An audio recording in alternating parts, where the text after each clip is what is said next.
my business is starting to sink. We made the entrepreneurial optimistic mistake of thinking that our core competency was sales and started all these different companies that had nothing to do with what we knew how to do. And so we're back to being 20 years old, learning a new business, and the world ends, right? Financially.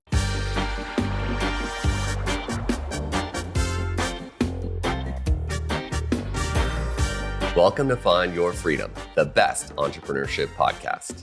We just finished recording with Matt, and I think you're going to love this episode because of the honesty and the transparency that he had talking about the good, the bad, and the ugly of his career and the lessons that he learned from it. Doug and I wanted to sincerely thank you for listening. At the end of the day, our goal with this podcast is to have interesting conversations with incredible entrepreneurs and to learn from their successes and failures, both in business and in life.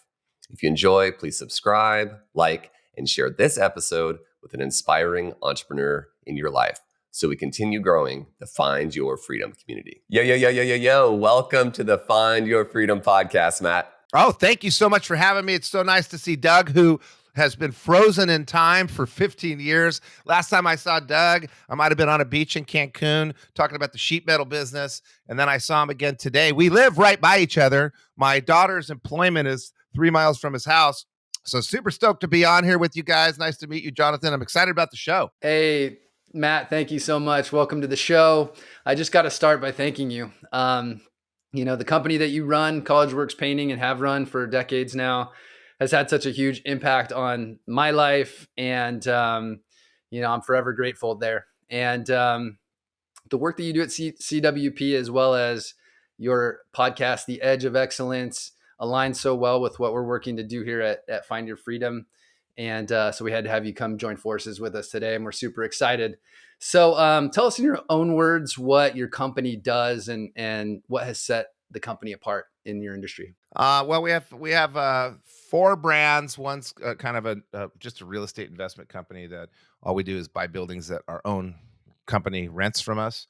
So that's not really that's not an operating business, but we have a company called Empire Community Construction that rebuilds multi-tenant buildings. So we don't build anything from the ground up. If you think about that tower that fell in Florida, we have the engineers and the construction people to prevent that from happening. And I believe we bid on that place once or twice before it fell. So that would be one type of projects, high rises, sealing from water damage, preventing future water damage, recladding the outside, and all the way down to garden apartments, which are those apartments that are 2 stories square with a hole in the middle. And we're just redoing the outside of those across the country. We have another company called Home Genius Exteriors on the East Coast that reclads homes. So the first one's multi-tenant. The second one is single family dwellings, roofs, windows, doors, gutters. And that's a super fast growing business. And then finally, where I met Doug, my second favorite company in the world, College Works Painting, which is the weirdest business ever invented, not invented by us. We took it over after it fell apart. But it takes college students that have some pretty good work experience and a lot of drive and big aspirations and are doing well in their life. And we give them an opportunity to learn what it's like to be a business person, an entrepreneur. And they run these stupid little painting companies, which is what they used to be called, stupid painters, student painters. College Works Painting is the real name. And you get out there and you gut it out. And we take you from aspiration to achievement. And you learn marketing, bunch of different types of marketing, including knocking on doors.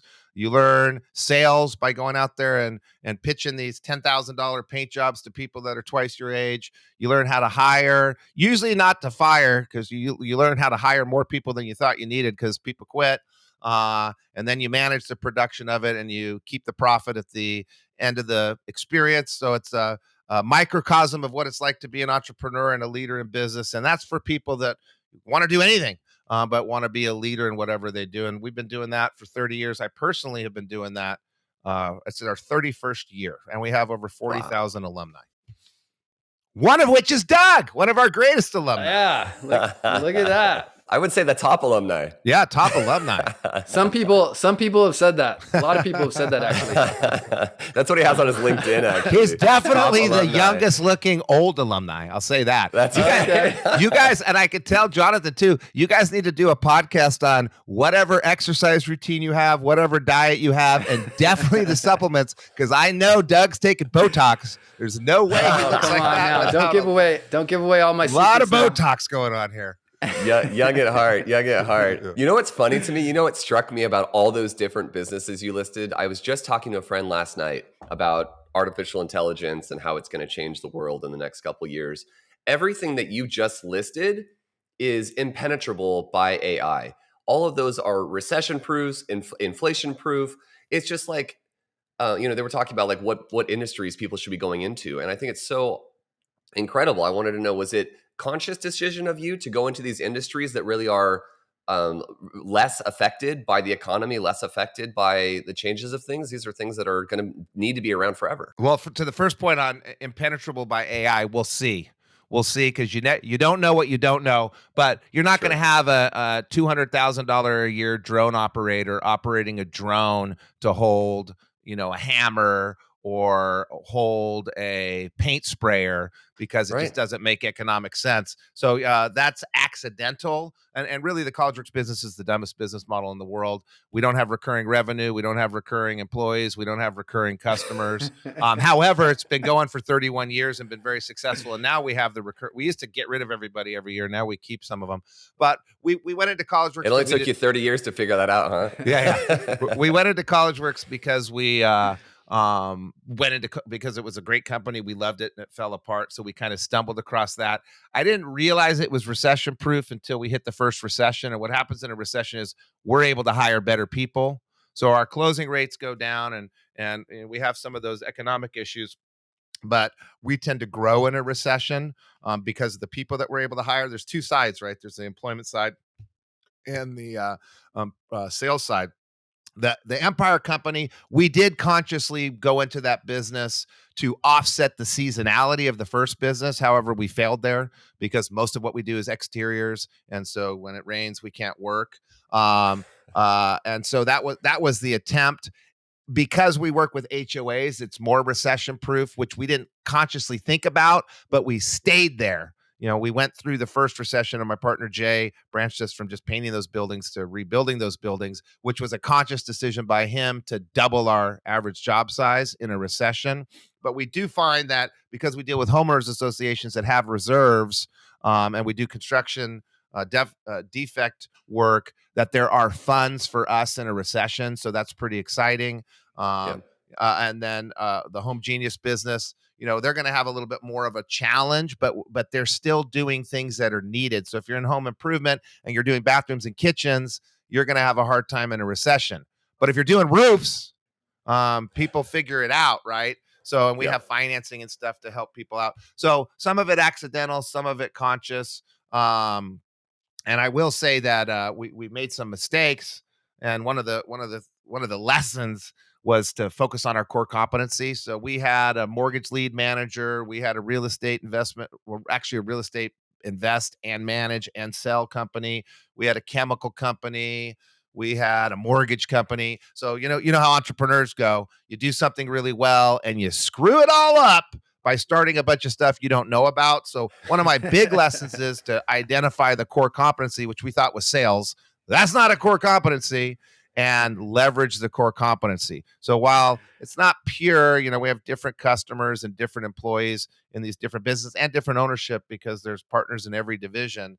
We're still leveraging a lot of our core competencies, which is much more successful than, being 42 years old and starting a completely different business, like a chemical company, dealing with business to business sales and stocking Home Depot shelves when you don't know anything about it. So we learned the hard way to focus on our core. And that's kind of why our companies are complementary. They're recession resistant, sort of by accident at first, but now we know. So we're happy to be in these businesses right now. Maybe resilience better than recession proof. Resilient. Yeah. And I'm really glad you guys took your swing there at the mortgage business, Matt, because if you hadn't, who knows where I'd be. Yeah, you owe me $500,000, by the way. Yeah. Where's this check? Yeah. So I always tell people, Matt, College Works Painting, hardest thing I've done, ever will do potentially. One of the things that was so cool about it though was you and your partners made it so fun while we're all out there working our asses off and grinding and in the trenches. We'd have these fun payroll events as district managers. We'd go on these fun trips. Was that always part of the College Works model from the time you guys took it over? Or was that something that you all brought to the business? Yeah, College Works was built on Big Macs and bong loads. And no, I did not bring that to the business. I did not endorse that Big behavior. Macs and bong loads. Love that. That was Doug's diet during college. That's Yeah. Well, we have a work hard, play hard is one of our, it used to be a stated value of ours. And I think maybe it still makes it almost onto the list of one of our corporate values. But my answer to that is, what else would you do? What else are you going to do? So, I spend a lot of time with entrepreneurs. What do you do as an entrepreneur? You work your ass off. You show up early, you leave late, you don't take a lunch break unless it's a lunch break to talk to another entrepreneur to learn from. You come home from work, you're crushing it in the family world, hopefully, because that's what really matters. You're crushing it in your community because you really want to have a legacy, and you're working your butt off. And then after work, you go to dinner, you go to an event, you go on a trip, and you have a great time. So I belong to these business groups, and, we get on a plane and we go to Argentina and go trekking up a cliff. And then we come back and work really hard. Last night I went to a dinner and the guy has a car collection. We go check. Oh, and I got to drive in the first ever Duesenberg. He owns the number 1 J Duesenberg, and he owns the last Duesenberg. So I drove up to his house in the Duesenberg. I mean, that's a once in a lifetime experience. I met the CEO of Pebble Beach, the Concours d'Elegance, all these players in the car industry.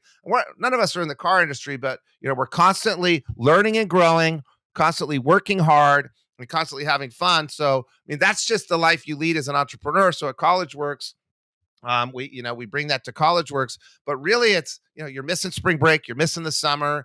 You need to have a break. So we have a mandatory break, and it's not just the experience of learning and growing. It's not just the peers that you're with that sometimes they become partners. Sometimes they get married, which we don't endorse. Don't fish off the company pier. But it's learning how to work hard and take breaks.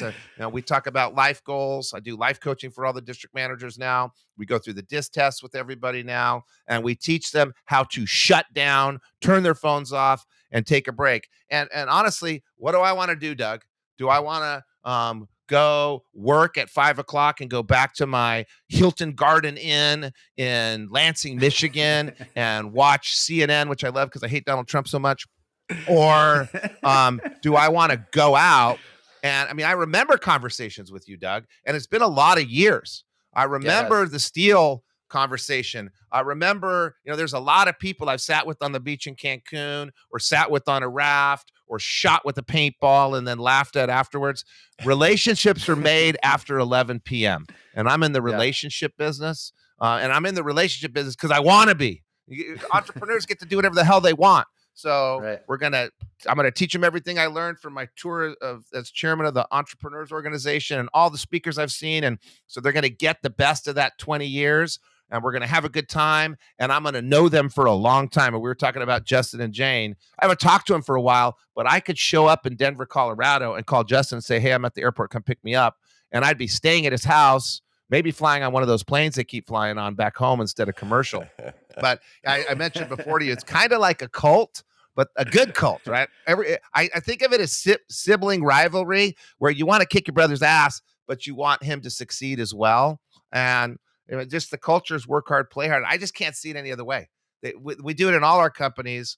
And maybe we spend a little bit more money because the college students, they haven't been skydiving before. They haven't been rafting before. Some of them haven't been on a plane before. So we're trying to expose them to some firsts. I like to be part of people's firsts. But I just don't know any other way. I went to UC Santa Barbara with you. We were just talking about the Wednesday through Sunday evening experience. I never studied at night at Santa Barbara. I partied every night. I studied 8 to 6 because I didn't have money for books. I had to be in the library, and the library book room closed at 6:00. So that was a life lesson I carried with me. I love that. Yeah, it's so awesome the passion you have for giving these people these experiences. And through Doug, I've been able to get to know, I don't know, maybe 10 people that went through your program, and all of them talk about it with the same passion that you're talking about it. It was the hardest thing I did, but the coolest thing I did, and it set me up on my trajectory for the success. Every single one of those college work people that I know Doug worked with in his period are all now very successful, very cool people, and they attribute a lot of that success to you. So I want to make sure you get the big Well, kudos for that. well, I appreciate that they say that, and we attribute our success to them. So thank God they worked their asses off, or I wouldn't It's be a here. win-win.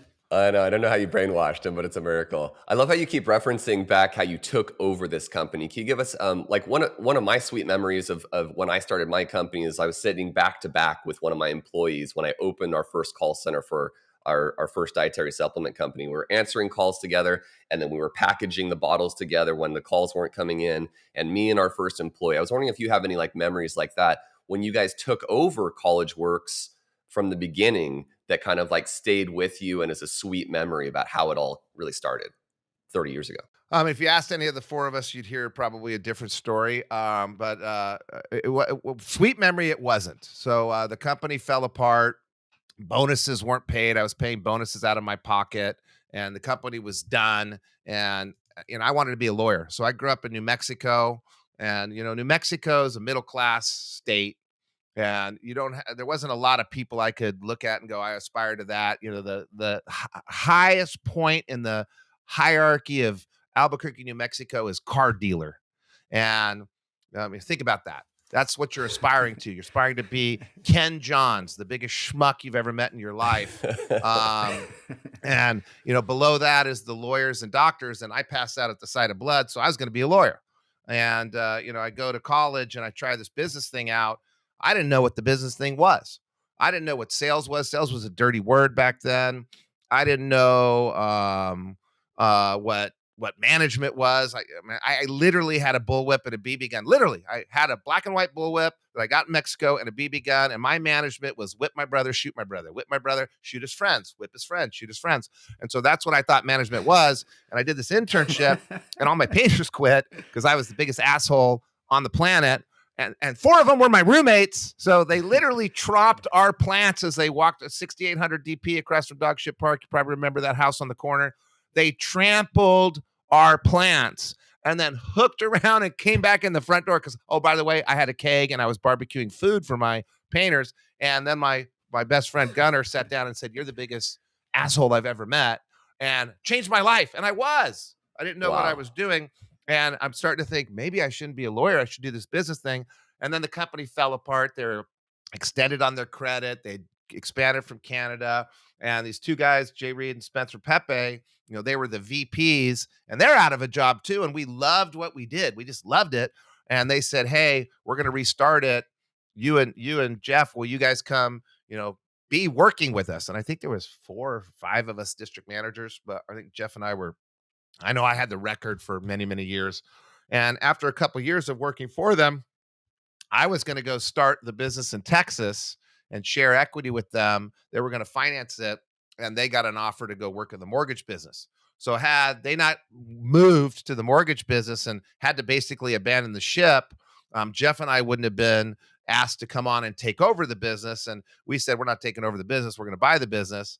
And basically, we couldn't get any money to buy the business. So we couldn't get funds. And we had a guaranteed funder, Marshall Wax, who was best man at my parents' wedding. He'll never listen to this either, but should have loaned me the money, Marshall. I'd be a lot richer. But Damn you, Marshall. Yeah, Jay and Spence Still stings. basically gave us half the company, and they went on to the mortgage world for a couple years. And we would consult with them while we ran the business. But after a couple years, it started to grow to other states. And Jeff and I said, "Hey, man, you guys got to come back." And they didn't love them. Well, Spencer loved the mortgage business, but it was starting to dip. So they came back, and the 4 of us ran it together as it was growing. And then we started these other companies. So we lost Jay to Empire when we started it with one of the College Works VPs. We lost Jeff to Home Genius. Actually, we took some College Works divisions and rebranded them because we were having a hard time. College Works is a tough business to run. So we switched it. And so now I'm left there by myself. which is perfectly fine because I absolutely love it. And I only figured it out in the last couple of years. Why are you on this planet? I'm on this planet to help 20 somethings figure out their careers and launch these crazy lives. And I think, Doug, I was thinking about it. I think one of the reasons for our success is we treat everybody as peers. So when I talk to a 19-year-old college student, I don't talk down to them. It carries into my kids' friends as well. We treat them like the way they are going to be treated in the future, but we do it now.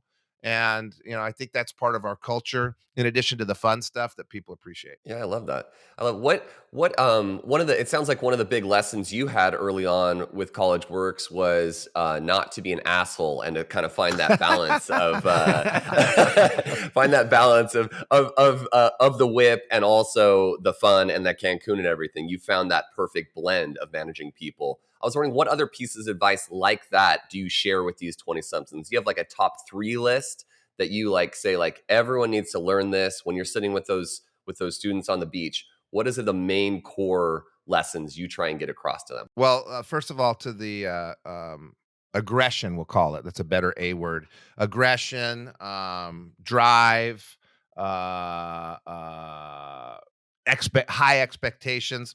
No, I didn't learn that early on. So I've learned that many times. So that's my Achilles heel. One, I come in and I fix things. I'm a fixer, which kind of sucks if you're working with me sometimes. So I had to learn it in the beginning when I was an agro district manager. I had to learn it when I was an agro VP. I used to run the office. Everybody hated me. I had to learn it then.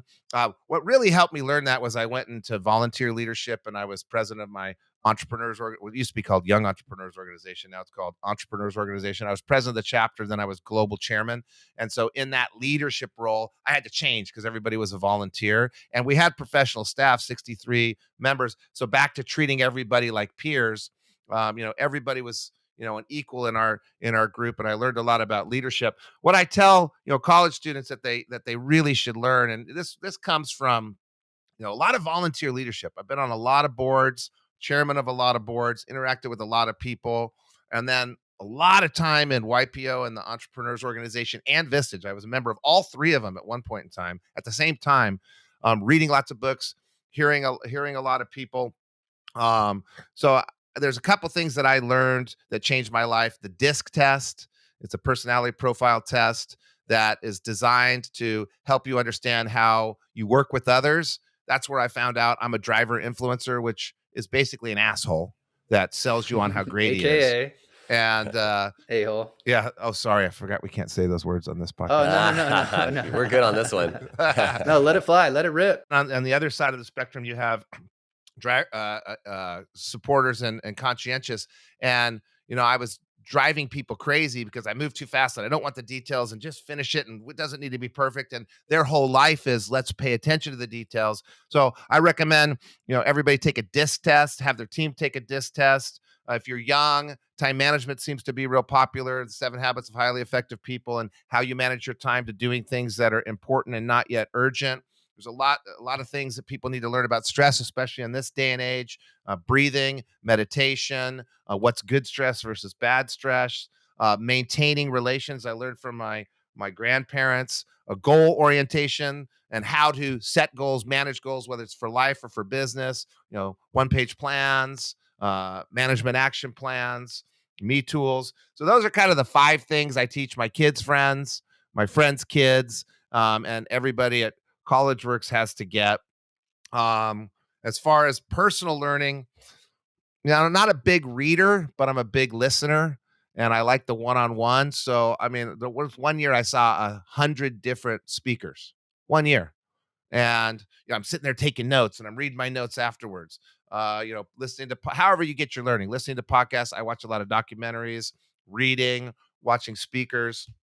Constantly learning.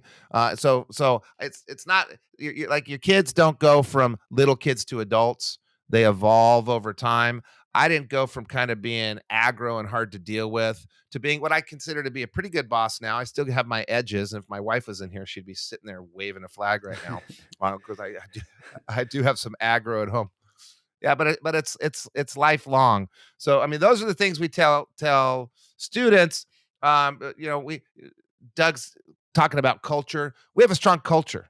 We hire based on values. We have our values in everything we do. You hear this all the time, and I've mentioned Darius before. His book's called The Core Value Equation, and he's got a big podcast, lots of fame over focusing on core values. And I know people hear it. My friend Mike Cato says they're a decision filter, but I could say that most of our employees know at least some of our values, our corporate values.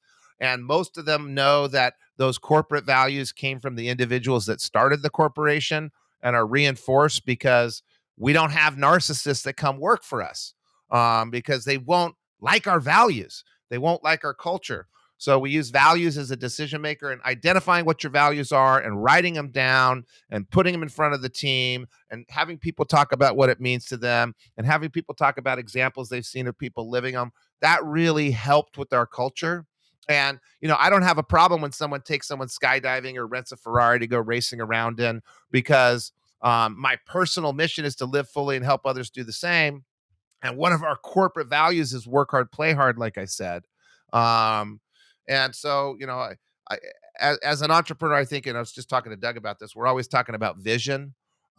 We spend a lot of time not talking about culture, but reinforcing our culture. No one will say a racist or sexist or homophobic thing in our company because someone's going to smack them, because that's part of our culture. And no one's going to feel real bad about a failure, because failures are wonderful things in our company. We don't do it very often. And when someone does, we all talk about it. It's kind of like that Jocko book, Extreme Ownership.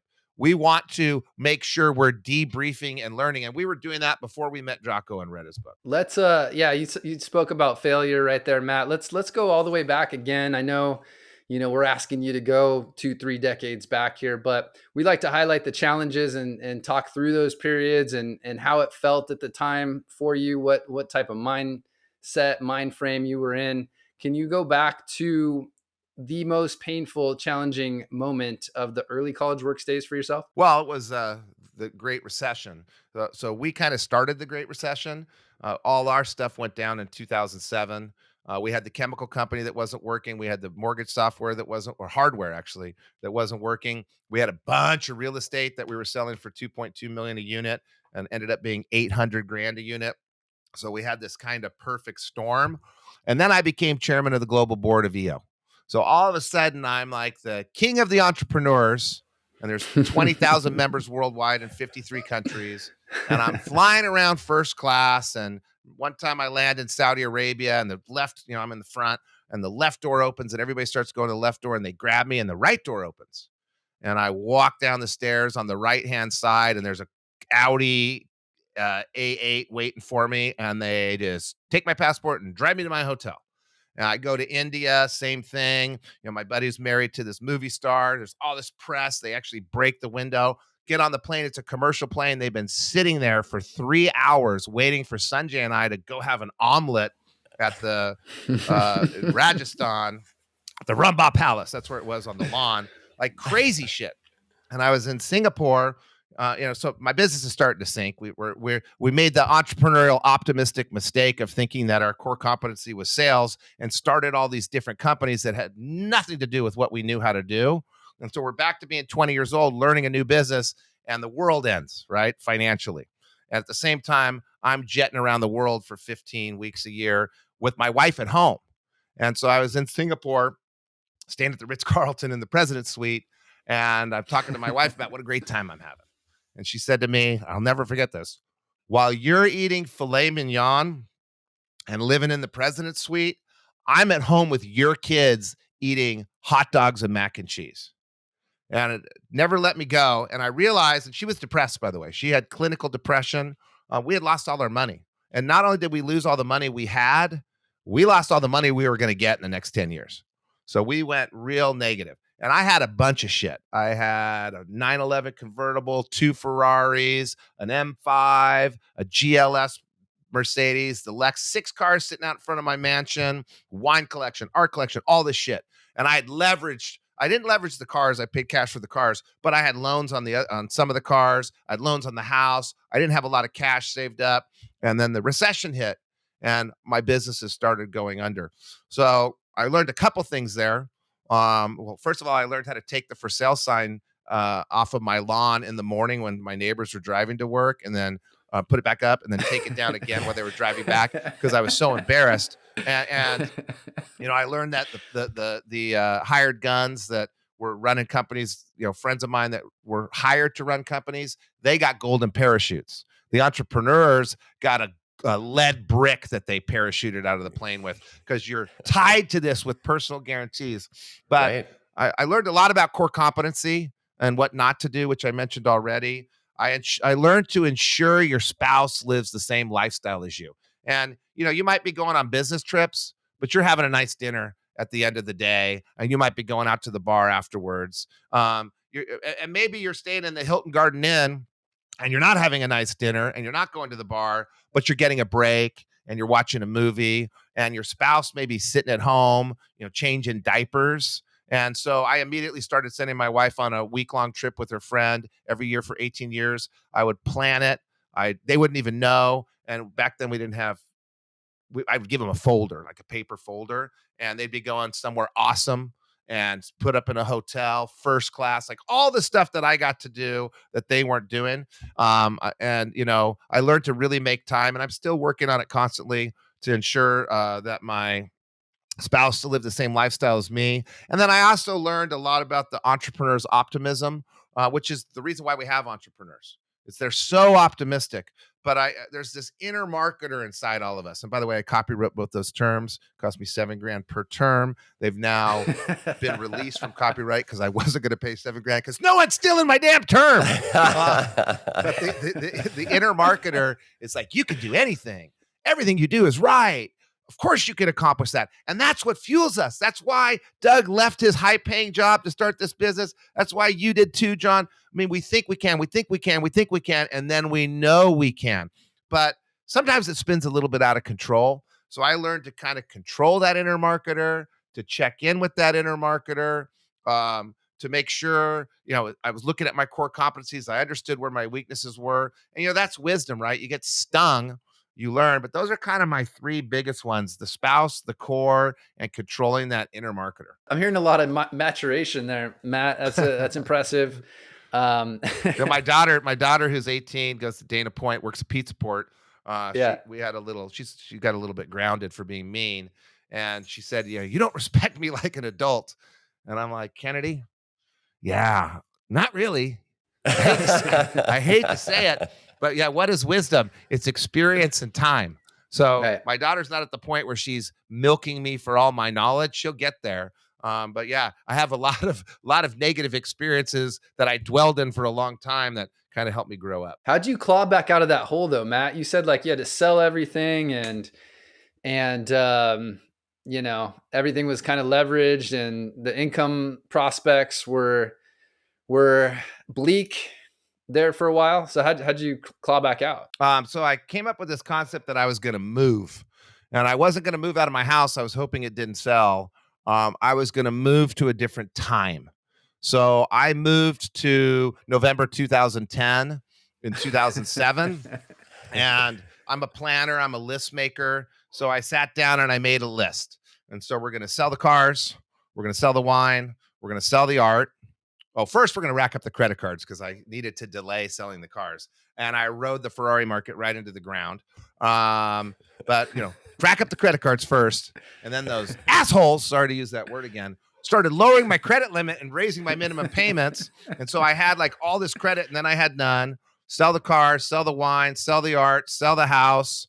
Then there were 7 steps. I don't remember them all. I had them written down. Then there was tap the retirement account, which I never had to get to. Prior to that, there was borrow money. So the 6 months before November 2010, I borrowed $50,000 from my father-in-law, and I said, I'll pay you back in November. Thank God I did, and thank God he trusted me.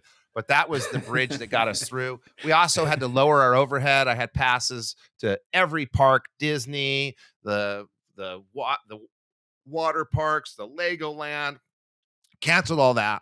I got a Volvo and a regular 5 Series Beamer, which is funny that I grew up in New Mexico and I was like a kind of a lower middle class kid, and I always wanted to have nice cars. So I learned the value of checking your ego. But I had a 7-step plan, and really what I did was, I started executing the plan, but I moved. And every time I'd start thinking about, oh, this sucks, I go, no, no, no, it's November 2010. And I would visualize what it was going to be like in November 2010. I eventually got $785,000 worth of personal debt, plus losing all my income. And that doesn't include any second mortgages on the house. But I know there was $785,000 worth of personal debt. And it's coming up to November 2010, and I've been living there for 3 years. I'm living where I want to live, and I'm ignoring the pain and deep breathing and all this stuff I've been studying on how to check myself. And November came, and we weren't quite there. But in February, I wired $785,000 into my checking account. And the interesting thing about the story is my wife didn't move to where she wanted to be. She stayed there. And part of it was I was leaving her with the kids, but part of it was she chose not to do that. And she would check the checking account every day and be reminded of how broke we were. And she'd, just pay attention to these things that I was completely ignoring. And she checked the checking account every day. And one day I wired $785,000 into the checking account, and I didn't hear anything. And then the next day I didn't hear anything. And the next day I didn't hear anything. And I said, hey, Jill, have you checked the checking account? And she said, yeah. And I said, did you notice? Oh, we had 785 grand of credit card debt, which I can't even believe. I said, did you notice that there's 785 grand in there? And she said, oh yeah, I noticed that. I go, what? You just noticed that? She's like, oh yeah, I noticed that. Like, oh my God, and we had a big fight. Oh my God, how could you not say something? You should be kissing my butt right now, or whatever I said. And the interesting thing was, I moved to November 2010, and I lived where I wanted to live starting in 2007. She never did. She ended up with anxiety. Well, she had postpartum depression that became clinical depression, anxiety, and she's a master of it now. And she's a great resource for my business. A lot of kids are dealing with this now. She talks to people all the time. She's a great mentor to all these kids around her. At the time, she was struggling, and it really cemented it. She dwelled in it and really dealt with some issues. I ignored it and solved the problem. And I remember my dad calling me one time, and he was super pissed off because my wife had called him and said, Matt lost all the money and he's abandoned the family and he has no plan. And I'm like, Dad, and my dad's like a perfect dad, both my parents. And I said, hey, I'm not going to be able to talk to you for a year. And he said, what? I said, look, I got enough shit I'm dealing with. I'm not going to talk to you till after November 2010. I can't have you talking to Jill. I can't have you call me up. Of course, I've got a plan. There's a written copy of it. She knows exactly where we are, but she dwelled in it and I didn't. And if you're an entrepreneur right now, we're about to get into it again. If you're an entrepreneur right now, you're dealing with some shit. We all do. Can't make payroll, lost a client, have a problem person. That moving past it and ignoring the pain. And then I also look at all these punishments as like my MBA. I don't have an MBA, but I sit there. What can I suck out of this lesson? So every time I get slammed in the face, I don't sit there and mope. I move to where I'm going to be afterwards, and I pick out all the lessons. And that's what happens when you get older. You've had so many ups and downs, and you know what worked, and you know what didn't work. I kind of dwell on the what didn't work. And, I'm able to now, all our companies are tied to our core. Now I've got these accounts with all this cash in it because I'm so nervous about losing my cash, and I'm saving. Now I'm not mortgaging things and leveraging myself. Now I'm, all these lessons of my wife for sure. Like every time I go on a trip, I make sure she's going on one. She's going to Sedona. We talk about it. Now, after all these years, some of this stuff is settled in. Yeah, I love that. I love how it's a real world master's degree that you've worked through and all these different challenges. I got to ask for clarification. In that recession period, what was it generally that you did that you were able to get that? Was it College Works that was able to make that amount of revenue in that period? We shut down all of our losing businesses. So we lost $8 million in one. We're a small business. We're building a business with Home Depot, the Orange Devil, and things went wrong with them as a partner as the recession started to come around. And basically, they threw away all our marketing and kind of shut the whole program down. And we were down millions of dollars. we closed that business down. So you shed all the burn businesses, and then the revenue from the winners started making up for the losses Yeah. because The old entrepreneurial problem of you got a successful business is making money. So let's take that money we're making and lose it over here. Nothing yeah. tied to our core competency. So my tech chair, or now Vistage chair, said, "Hey, you guys always drew a line in the sand. This time you didn't draw a line in the sand. Lost $1 million. Okay, let's cross that line. Okay, if we lose $2 million, we're not going to do this. Cross that line. Got up to $8 million. We lost $1 million in the chemical company, $1 million in the real estate business. And we said, okay, we're done. Sell the last real estate. I sold the chemical company for $3 million, got 250. The guy never paid me again. And all the 250 went to the broker. But we closed all this stuff down and we focused on two things: College Works and Empire. Jay made a crucial decision to go into full construction, which might have saved us. Spencer never took any money out. So we had Spencer's few $1 million that he left in that me, Jeff, and Jay had lost. And we had these core businesses, and we went to work on making sure those two companies kicked ass, and it worked. Wow. So you got leaned up and focused on the winners. And now and you always get fat, and then you lean, you get fat. We're constantly trying to lean down. So you have your hand in so many different businesses throughout the years now. What's your philosophy on handling all these things with time management? Well, so we used to all run the businesses sort of collectively. We had our specializations. Now I do the College Works. Jeff and Spence do Home Genius. Jay and Mike do Empire, and then we have really good people in each division that are equity owners, that are vested, that are running the business. But I still sit on the YPO board. I used to be on the school board, and I was chairman of the school board. I still sit on another board or two. I'm deep into my family. I have this little side gig of coaching high school kids to get into college and coaching 20 somethings to figuring out their careers. That's just a volunteer thing I do, which gives me the most satisfaction, actually. So I always have a lot of things going. And, my philosophy on time management is plan the pre-work. I think people miss the pre-work. They put the deadline in. If you got a board meeting in 2 weeks, my calendar has, a few hours put aside already in the calendar to read the board book or make the board book, whichever I'm doing. So I've always got the pre-work scheduled with the deadlines and the due dates and the meetings. I plan for fun. Most people don't put the fun stuff and the workouts in their calendar. My Wednesday bike ride before I crashed and broke my back 3 weeks ago, which is why I should be wearing this sling right now. I keep forgetting. I believe is still in that uh, um, the work hard, play hard. So most people forget to put their fun in, and balance is over the course of a year or a decade. It's not over the course of a week. So I get my 100-hour weeks in. I get my 13 days in a row in still every February, and then take a day off, and then 13 more days. And so there's times when I'm not super balanced, but I'm constantly trying to make sure that I've got the fun and the exercise and the things that matter to me. I've got the family in there. So my schedule isn't a work schedule. It's all these different things. And then I believe that, that if you're not getting something done, just stop trying to do it. So I pick my top 3 things every day.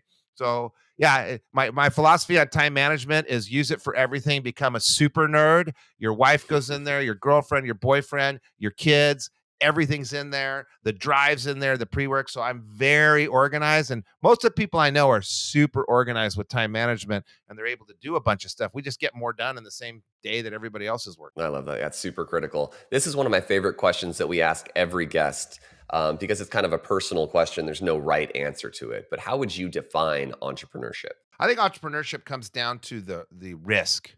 So you've got to have the idea generation, the vision. That's part of being an entrepreneur. You have to have the people skills to build the team, get the financing. That's part of being an entrepreneur. But you got to have the grit to handle the risk, and you have to have the grit to be able to skip a paycheck.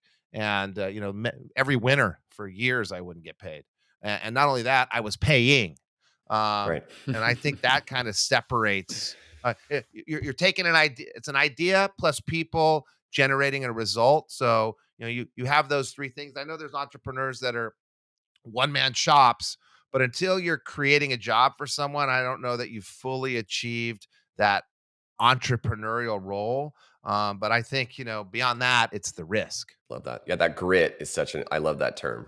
Really, really good response. Thanks so much. So Matt, you and I both had a ton of fun at UCSB and really maximize the fun while still getting our shit done and accomplishing and achieving a lot during college. What do you say to the early 20s, mid 20s who just cruised through college, didn't accomplish a lot during their college years, and they're coming out going, gosh, what do I do now?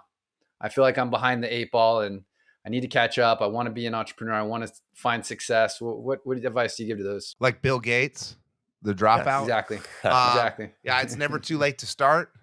And I know lots of people. I had a guy on my podcast who was arrested and thrown out of school for marijuana possession and has a huge business now. I got a buddy Joe John, who was beaten by his dad with an axe handle and escaped from Africa at 18 years old and sold the company to GE and another to Goldman Sachs for hundreds of millions of dollars. It's never too late to start. You can learn. Most of my lessons are from negative experiences, not good experiences. I was an asshole. Now I'm a super nice guy. You can learn. So I think that it's never too late to start.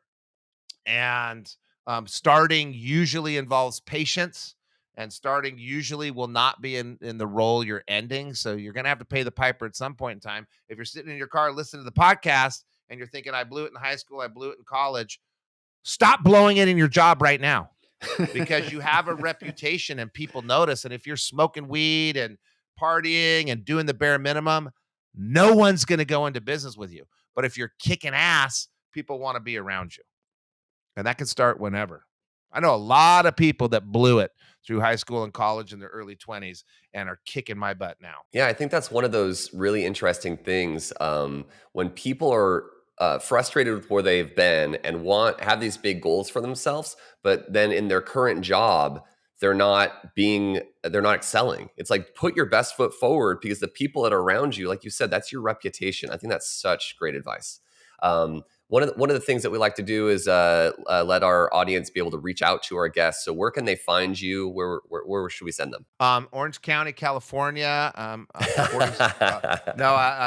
got my podcast, The Edge of Excellence podcast, which is designed for people in their 20s that are wanting to be exposed to careers and some stories. And then you can always find me on LinkedIn, Matthew K. Stewart. I'm on LinkedIn. And I only go on LinkedIn about once every week. So bear with me. This is such a special episode, Matt, because your energy and your transparency and honesty, I think, really came across on all the amazing life lessons, but also on the crazy impact you had on my co-host's life, because your company you started really sent him on the trajectory. And I think a lot of the success he's had, he directly attributes to all the skills and advice that he was given in that period of his life. So thanks so much for coming on today. We really appreciate all the wisdom you gave us. Well, thank you guys very much for having me. I didn't start the business. I'm one of the people that worked at the business, and my life was changed too. So I'm glad to be a peer of Doug's. Thank both of you for having me on the show. Congratulations on the success of the show. Thank you so much, Matt. Appreciate you. That was a lot of fun. Doug and I wanted to sincerely thank you for listening. At the end of the day, our goal with this podcast is to have interesting conversations with incredible entrepreneurs and to learn from their successes and failures, both in business and in life. If you enjoy, please subscribe, like, and share this episode with an inspiring entrepreneur in your life, so we continue growing the Find Your Freedom community.